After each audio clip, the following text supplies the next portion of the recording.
So, good students, we have already seen that our lives, as John Pitts writes, our lives have become over darkened. They have become more darkened than naturally permitted.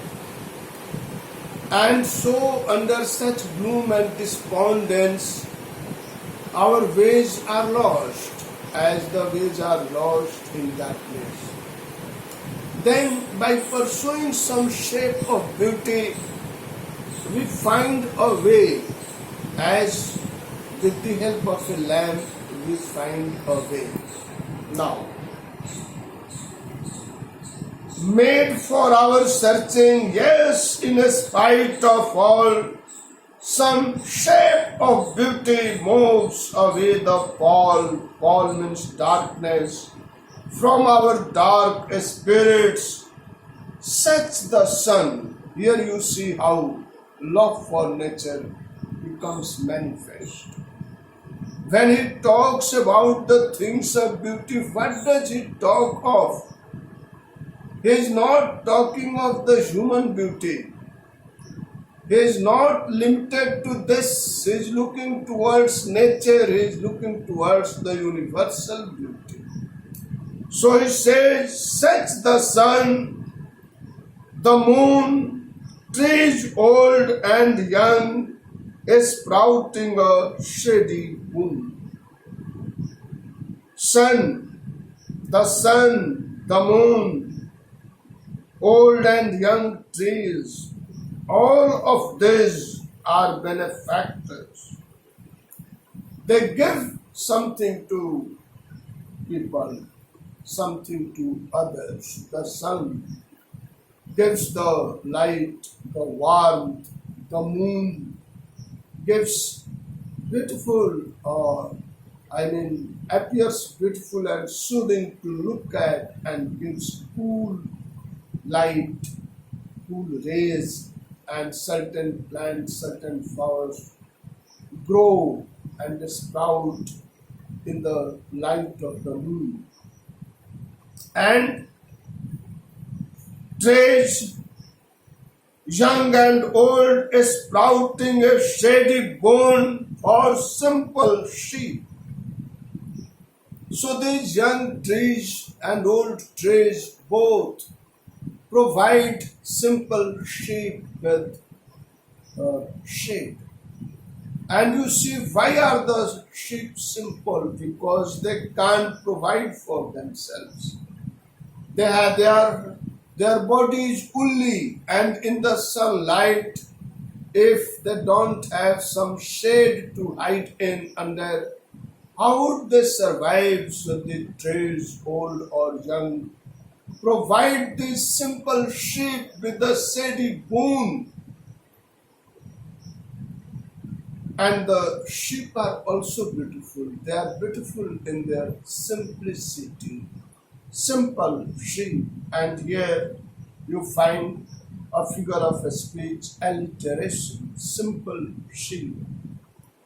And such are daffodils with the green world they live in. Now daffodils, even if they don't give you anything, they are beautiful to look at. And those who are generous, they are beautiful. Those who are simple, they are beautiful.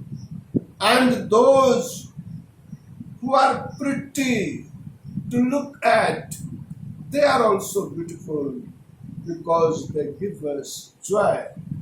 So here daffodils are yellow in color, and with the green world they live in, contrast this yellow color with the green background, then the beauty of daffodils is even more advanced, and so they are so beautiful.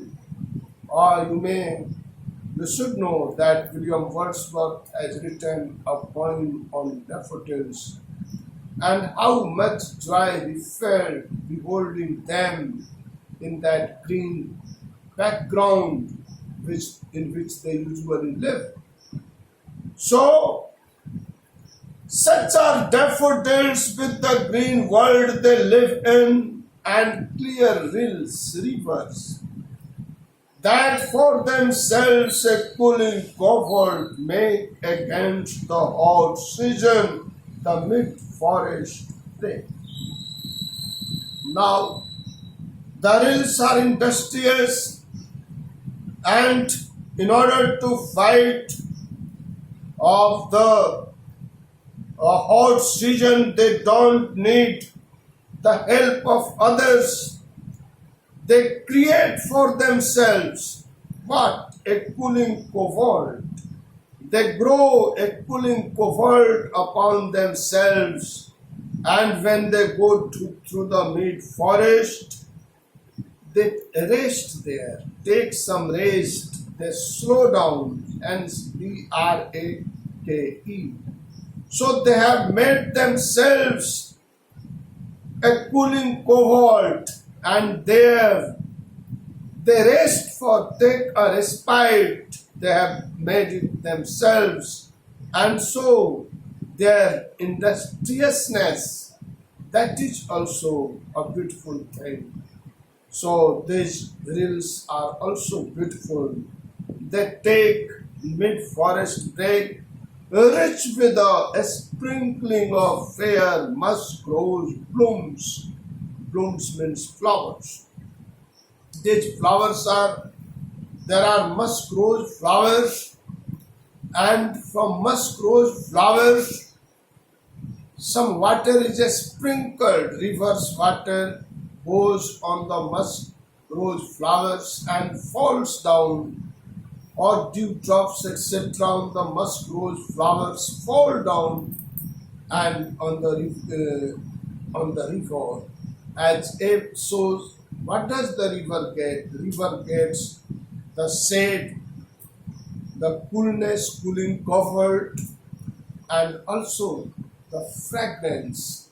So all this is possible to the river because of the river's own industry, and river is also beautiful.